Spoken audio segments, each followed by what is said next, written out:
American president Donald ട്രംപിന് യുദ്ധമില്ലാത്ത ദിനങ്ങളെക്കുറിച്ച് ചിന്തിക്കാനേ കഴിയുന്നില്ല. ഏറ്റവും ഒടുവിലായിട്ട് വെനിസ്വേല പ്രസിഡന്റ് നിക്കോളാസ് മഡൂറോയെ ഭീഷണിപ്പെടുത്തിയിരിക്കുകയാണ്. നിന്നെ തീർത്തുകളയും, വെനിസ്വേലയെ തീർത്തുകളയും എന്നാണ് അദ്ദേഹത്തിൻ്റെ ഭീഷണി.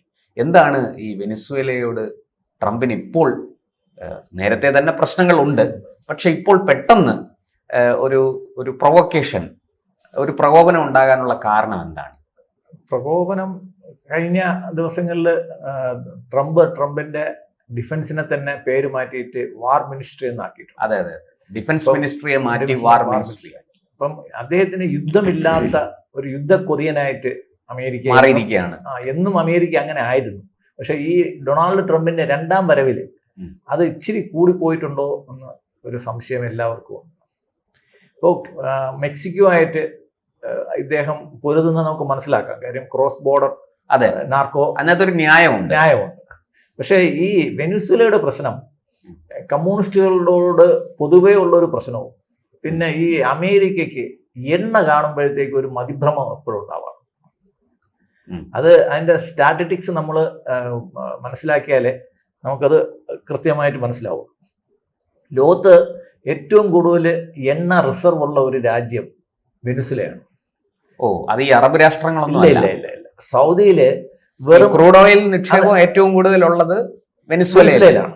അതില് സൗദിക്ക് 267 ബില്യൺ ബാരൽസ് ഉള്ളപ്പോഴത്തേക്ക് വെനിസ്വേലയ്ക്ക് 303 ബില്യൺ ബാരൽസ് നിക്ഷേപമാണ് അവിടെ ഉള്ളത്. അത് ശരി. അതേസമയം ഒരടിയല്ല, ഒരു പടിയല്ല, ഒരു 4-5 പടി മുകളിലാണ്. അത് അമേരിക്കയുടെ നോക്കുമ്പോൾ വെറും 55 ബില്യൺ ബാരൽസ് ആണ് അവരുടെ നിക്ഷേപം ഇത്രയും വലിയ ഒരു രാജ്യത്ത്. അപ്പം ഈ വെനിസ്വേല പോലുള്ള ഒരു കൊച്ചു രാജ്യത്ത് ഇത്രയും എണ്ണ നിക്ഷേപം ഉള്ളതാണ് അവരുടെ ഏറ്റവും വലിയ പ്രശ്നം. ഇറാഖിലും അമേരിക്കയ്ക്ക് പ്രശ്നം അവിടുത്തെ എണ്ണ നിക്ഷേപമാണ്. ഇനി ഇത് രസം എന്ന് വെച്ച് കഴിഞ്ഞാൽ ഇതിൽ 3-ാം സ്ഥാനത്തേക്ക് ഇറാനാണ്. ഇറാനും സൗദി അറേബ്യയും കാനഡയൊക്കെ കഴിഞ്ഞിട്ട് 9-ാം സ്ഥാനത്തേക്കാണ് അമേരിക്ക വരുന്നത് ലോകത്തെ എണ്ണ നിക്ഷേപങ്ങളിൽ. അപ്പൊ ഇവരുടെ കണ്ണ് എപ്പോഴും എണ്ണ നിക്ഷേപങ്ങളിലാണ്.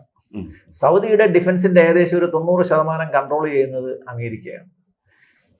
അവർക്കും അവിടെ താല്പര്യം എന്ന് വെച്ച് കഴിഞ്ഞാൽ ഈ അവരുടെ എണ്ണ നിക്ഷേപം തന്നെയാണ് അവരുടെ താല്പര്യം. അല്ല സൗദി എന്ന് പറഞ്ഞ രാജ്യത്തോട് അവർക്ക് പ്രത്യേകിച്ച് സ്നേഹവും കൂറുമൊന്നുമില്ല. അപ്പോ ഇവിടെ ദീപസ്തംഭം നമുക്കും കിട്ടണ എണ്ണ, അവർക്ക് എണ്ണയിലാണ് അവരുടെ കണ്ണ് എപ്പോഴും. ഇപ്പോ അദ്ദേഹം ഈ ഒരു കപ്പലിനെ വെടിവെച്ചിടാൻ വേണ്ടിയിട്ട് അവർ കണ്ട ന്യായം, അതിനകത്ത് അവര്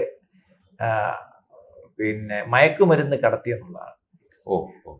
ഈ പാകിസ്ഥാനെ മയക്കുമരുന്ന് ഉണ്ടാക്കാൻ പഠിപ്പിച്ചതും ഇത് മുഴുവൻ അഫ്ഗാനിസ്ഥാനിലോട്ട് കടത്തിയതും എല്ലാം അമേരിക്കയാണെന്നുള്ള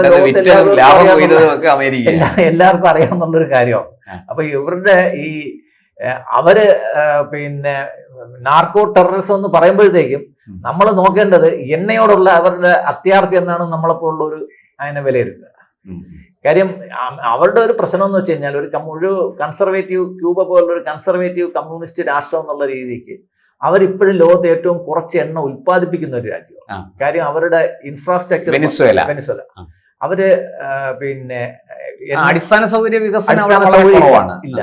രണ്ടെന്ന് വെച്ച് കഴിഞ്ഞാൽ അവിടെ കിട്ടുന്ന ക്രൂഡ് ഓയിൽ ഒരു പട്ടിണി രാജ്യമാണ്. പക്ഷെ അവിടെ കിട്ടുന്ന ഈ ക്രൂഡ് ഓയിലിന്റെ ക്വാളിറ്റി കുറവാണ്, അതായത് കട്ടി കൂടിയതാണ്. അതായത് സംസ്കരിക്കാൻ പാടായിട്ടുള്ള ഒരു എണ്ണ നിക്ഷേപമാണ് അവിടെ ഉള്ളത്. അപ്പൊ അതിന് വേണ്ടിയിട്ടുള്ള മോഡേൺ മെഷീനറിയോ ഇൻഫ്രാസ്ട്രക്ചറോ ഒന്നും അവർക്ക് വേറെ ഒരു രാജ്യങ്ങളെയും കൊണ്ട് അമേരിക്ക കൊടുപ്പിക്കില്ല എന്നുള്ളതാണ് അതിന്റെ രസം.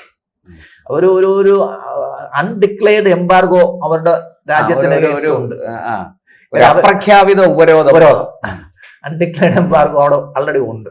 അതുകൊണ്ട് ഇവർക്ക് അതൊരു പഞ്ഞ രാഷ്ട്രമായിട്ട് വീണ്ടും തുടരുകയാണ്. സൗദിയൊക്കെ ഇവരുടെ ഇഷ്ടത്തിന് വേണ്ടിയിട്ട് അവരുടെ എല്ലാം തുറന്നു കൊടുത്തത് കൊണ്ടാണ്, അവരുടെ എല്ലാ ഷെൽഫും അവർ തുറന്നു കൊടുത്തത്, എന്ത് വേണമെങ്കിലും ചെയ്തോളാൻ പറഞ്ഞു. അതുകൊണ്ടാണ് അതൊക്കെ അവരുടെ ഒരു ഇഷ്ടരാഷ്ട്രമായിട്ട് വരുന്നത്. പക്ഷേ ഈ കമ്മ്യൂണിസ്റ്റ് രാഷ്ട്രങ്ങളോടുള്ള പൊതുവേ ഉള്ള വിരോധത്തിനപ്പുറം ഈ എണ്ണയുടെ ഇതിലുള്ള ആ ഒത്തുപൂരം കുശുമ്പും അത്യാഗ്രഹവും ഒക്കെ ഈ ഇദ്ദേഹത്തിന്റെ ഇതിൽ കാണാം. ഇന്നലത്തെ ലേറ്റസ്റ്റ് വാർത്ത വരുന്നത് ഏകദേശം 4-5 F-35 ആണ് ഈ വെനിസ്വേലയ്ക്കെതിരായിട്ട് അവര് പ്യൂട്ടോറിക്ക എന്ന് പറയുന്ന ദ്വീപില്, അവരുടെ തന്നെ ഒരു രാജ്യമാണത്, അവിടെ വിന്യസിച്ചിരിക്കുന്നത്.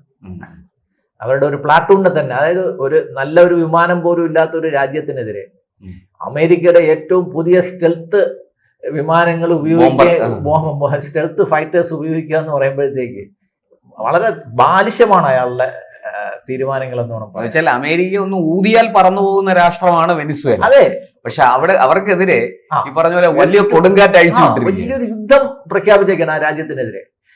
അവര് ഒരു പരമാധികാര രാഷ്ട്രമാണ് US പോലെ. US നടക്കുന്ന എല്ലാ കാര്യങ്ങളും നമ്മുടെ കൺട്രോളിലല്ലല്ലോ നടത്തുന്നത്. അപ്പൊ US ഇപ്പം ആയുധം കടത്തിയെന്നോ അല്ലെങ്കിൽ ലഹരി കടത്തിയെന്ന് പറഞ്ഞ് നമുക്ക് US ആക്രമിക്കാൻ പറ്റുമോ? പറ്റത്തില്ല. അവരെത്രയോ രാജ്യങ്ങളിൽ താവളങ്ങൾ ഉണ്ടാക്കിയെന്നു, അവർ ഇതെല്ലാം ചെയ്യുന്നു. ലോകത്തുള്ള എല്ലാ മോശപ്പെട്ട പ്രവൃത്തികൾക്ക് പുറകിലും അമേരിക്കൻ ഡോളറും എപ്പോഴും ഉണ്ട് എന്ന് വെച്ചുകൊണ്ട് ആരും അവരെ ആക്രമിക്കുന്നില്ല. പക്ഷേ ഇവര് ലഹരി കടത്തുന്നു എന്നുള്ള ഒരു ഊഹത്തിന്റെ പുറത്താണ്, അതും കൃത്യമായിട്ടുള്ള ഒരു തെളിവൊന്നുമില്ല, ഒരു ഊഹത്തിന്റെ പുറത്ത് ഇവരെ അങ്ങ് തകർക്കുകയാണ്. അപ്പോൾ രാജ്യത്തെ മാനസികമായിട്ടും മിലിറ്ററി പരമായിട്ടും അവരെ തകർക്കുക എന്നുള്ളതും അവരെ ഡിപ്രസിലാക്കുക എന്നുള്ളതും അമേരിക്കയുടെ ഒരു തന്ത്രമാണ്. ഭീഷണിപ്പെടുത്തൽ എന്ന് പറയുന്നത് അവരുടെ ഒരു തന്ത്രമാണ്. അപ്പോൾ അവരെ ഭീഷണിപ്പെടുത്തി ഇവരുടെ വരുതിക്ക് കൊണ്ടുവരാൻ വേണ്ടിയിട്ടുള്ള ഒരു ശ്രമമായിട്ട് വേണം നമുക്കത് കണക്കാക്കി വരാൻ വേണ്ടിയിട്ട്. മാത്രമല്ല അവരിപ്പോഴും ഇവരുടെ ഏറ്റവും വലിയ പ്രശ്നം എന്ന് പറയുന്നത്, വെനിസ്വേലയുടെ ഏറ്റവും വലിയ പ്രശ്നം എന്ന് വെച്ചാൽ അവരിപ്പോഴും ദേശസാൽകൃത വ്യവസായങ്ങളിൽ മാത്രമേ വിശ്വസിക്കുന്നു. പ്രൈവറ്റൈസേഷൻ, അതായത് പൊതുവെ കമ്മ്യൂണിസ്റ്റ് രാഷ്ട്രങ്ങളുള്ള കുഴപ്പം അവർക്കുണ്ട്. പക്ഷേ ഇത്രയും റിസോഴ്സസ് ഉണ്ടായിട്ട് പോലും അവരെ മാർക്കറ്റ് തുറക്കാത്തത് കൊണ്ട് മാത്രമാണ് അവർക്ക് ഒരു രാഷ്ട്രമായിട്ട് നിൽക്കേണ്ടി വന്നത്. ഇതിനു മുമ്പുള്ള വെനിസ്വേലിയൻ പ്രസിഡന്റും അവർക്ക് എല്ലാവരും, വെനിസ്വേലയുടെ എല്ലാ നേതാക്കന്മാരും അവർക്ക് അനഭിമതരും, അവരെ ഗവൺമെന്റുകൾ വീഴ്ത്താനുള്ള ശ്രമങ്ങൾ തുടർച്ചയായിട്ട് CIA അമേരിക്കയൊക്കെ ചെയ്യുന്നുണ്ട്. എന്നിട്ടും അവർ പിടിച്ചു നിൽക്കുന്നു എന്നുള്ളതാണ് ഏറ്റവും വലിയ വിലക്കയറ്റമുള്ള ഒരു രാജ്യമാണ്. ഏറ്റവും ദാരിദ്ര്യം അനുഭവിക്കുന്ന രാഷ്ട്രമാണ്. ഇത്രയും നാച്ചുറൽ റിസോഴ്സസും ഉണ്ടായിട്ട് പോലും അവരുടെ ആദർശങ്ങളിൽ നിന്ന് വിടാത്തത് കൊണ്ട് അവരുടെ പോളിസികൾ അവർ മുറുകെ പിടിക്കുന്നതിനും അമേരിക്ക അവരെ ശിക്ഷിക്കുകയാണ് എന്ന് വേണം നമ്മൾ ഇതിന് മനസ്സിലാക്കാൻ. അതിന്റെ ഭാഗമാണ് ഈ നിക്കോളാസ് മഡൂറോയെ ഭീഷണിപ്പെടുത്തിയത്. അതെ, രാജ്യത്തെ തീർത്ത് കളയുമെന്ന് ഭീഷണിപ്പെടുത്തുന്നത്. ഇവര് എപ്പോഴും പറയുന്നത് ഞങ്ങൾ ഹ്യൂമൻ റൈറ്റ്സ് ഉണ്ട്, ഞങ്ങൾ ഡെമോക്രസി ഉണ്ടെന്നൊക്കെ പറയും. പക്ഷെ അവരുടെ ആക്ഷനിൽ ഈ ഹ്യൂമൻ റൈറ്റ്സും ഡെമോക്രസി ഒന്നുമില്ല. വെറുതെ ഒരു ബോട്ടിൽ പോകുന്നവർ, ഞാനിപ്പോൾ ഈ ലഹരി കടത്തുന്നവരെ സപ്പോർട്ട് ചെയ്യുക എന്നുള്ളതല്ല നമ്മുടെ ജോലി. ചെയ്തിരിക്കാം, അത് ലോകത്ത് ആദ്യമായിട്ടല്ല അത് ചെയ്യുന്നത്. പക്ഷെ അങ്ങനെ ഒന്ന് കടത്തുന്നത് എന്നുള്ളൊരു ഊഹാപോഹത്തിന്റെ പുറത്ത് വേറൊരു രാജ്യത്തിന്റെ അതിർത്തി കടന്നിട്ട് അവരെ കയറി ആക്രമിക്കുക എന്നൊക്കെ പറയുമ്പോൾ, അങ്ങനെയാണെങ്കിൽ ഇന്ത്യക്ക് പാകിസ്ഥാൻ എത്ര പ്രാവശ്യം ആക്രമിക്കണമായിരുന്നു? അത് തെളിവുകളുമുണ്ട്. അവിടെ ലഹരി അവിടെ ഉൽപ്പാദിപ്പിക്കുന്നുണ്ട്, അത് കടത്തുന്നുണ്ട്. അതാണ് അവിടുത്തെ പ്രധാനപ്പെട്ട അഫ്ഗാനിസ്ഥാന്റെയും പാകിസ്ഥാന്റെയും പ്രധാനപ്പെട്ട വരുമാനം കറുപ്പാണ്. അതെ, ഇതെല്ലാവർക്കും അറിയാവുന്ന കാര്യമാണ് ലോകത്ത്. എന്നിട്ട് നമ്മൾ അവരെ ആക്രമിക്കുന്നില്ല. ഈ നിരവധി തവണയാണ് ഇന്ത്യൻ സീ ബോർഡർ ക്രോസ് ചെയ്തവർ വരുന്നത്. ഒരുപാട്, എത്രയോ ടണ്ണാണ് പിടിച്ചെടുത്തത്. അല്ല, രാജസ്ഥാനിലൊക്കെ വളരെ ചെറിയ കടകളിൽ പോലും ഹെറോയിനൊക്കെ വാങ്ങിക്കാൻ കിട്ടുമായിരുന്നു ഒരു സമയത്ത്. കാര്യം പാകിസ്ഥാന്റെ ബോർഡർ ജോധ്പൂർ എന്ന് പറയുന്ന സ്ഥലത്തൊക്കെ ഇഷ്ടം പോലെ, ജോധ്പൂർ ജസൽമേരൊക്കെ ഇവരെ കാര്യം അവിടത്തേക്കുള്ള ഗ്രാമവാസികൾ കണ്ടു കഴിഞ്ഞാൽ ഇന്ത്യക്കാരാണോ പാകിസ്ഥാനികളാണോ തിരിച്ചറിയാൻ പോലും പറ്റത്തില്ല. പലരും ബന്ധുക്കളും അങ്ങോട്ടും ഇങ്ങോട്ടും ഉണ്ടാവും. അവർ വരുമ്പോഴത്തേക്ക് നമ്മളൊക്കെ പലഹാരങ്ങൾ കൊണ്ടുപോകുന്നില്ല. അവർ ചിലപ്പോൾ ഒരു പൊതി ഹീറോയിനായിരിക്കും ഇന്ത്യയിലോട്ട് കൊണ്ടുവരുന്നത്, അറിയാൻ പറ്റത്തില്ല. അപ്പൊ അങ്ങനെയൊക്കെ ഒരുപാട് കടത്തൽ അവിടെ നടത്തുന്നുണ്ട്. അതൊക്കെ പാകിസ്ഥാന്റെ എക്കണോമി ഒരു സമയത്ത് ബ്ലൂം ചെയ്തത് അതുകൊണ്ടാണ്. ഇപ്പോഴും ആ ക്രോസ് ബോർഡർ ആയിട്ടുള്ള അത് വളരെ സ്റ്റോപ്പ് ആയതുകൊണ്ടാണ് നമ്മളെ ഹെറോയിൻ കടത്തൊക്കെ ഇന്ത്യയിൽ കുറവ്. എന്നാലും ഗുജറാത്ത് ബോർഡർ വഴി പാകിസ്ഥാൻ എത്രയോ ആയിരക്കണക്കിന് കിലോ കൊണ്ടുവന്നിട്ടുണ്ട്. നമ്മൾ ബോട്ട് വെടിവെച്ചിട്ടിട്ടുണ്ട്. ഈവൻ ഇടയ്ക്ക് വിഴിഞ്ഞം തുറമുഖത്തിനടുത്ത് പോലും ഒരു ബോട്ടിനെ നമ്മൾ വെടിവെച്ചിട്ടു. പലപ്പോഴും തുരത്താറുണ്ട്. നമ്മൾ ഈ ലക്ഷദ്വീപിൽ തന്നെ കൊണ്ടുവരാൻ ശ്രമിച്ചത് പിടികൂടിയായിരുന്നു.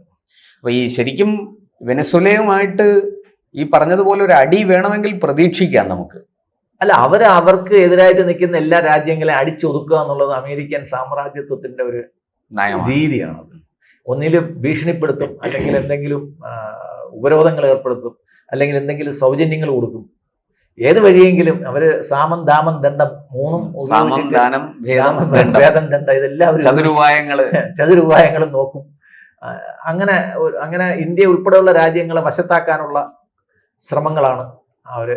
ലോക പോലീസ് മാത്രമല്ല, ഒരു സാമ്രാജ്യം, ഒരു ചക്രവർത്തി ആകാനുള്ള ഒരു മാനസികാവസ്ഥയിലാണ് ട്രംപ് എന്നാണ് ലോകത്തുള്ള നിരീക്ഷകർ പറയുന്നത്. പൊതുവെ അങ്ങനെ ഒരു മാനർസും അദ്ദേഹത്തിന്റെ ഒരു മാനർസും അങ്ങനെയാണ്.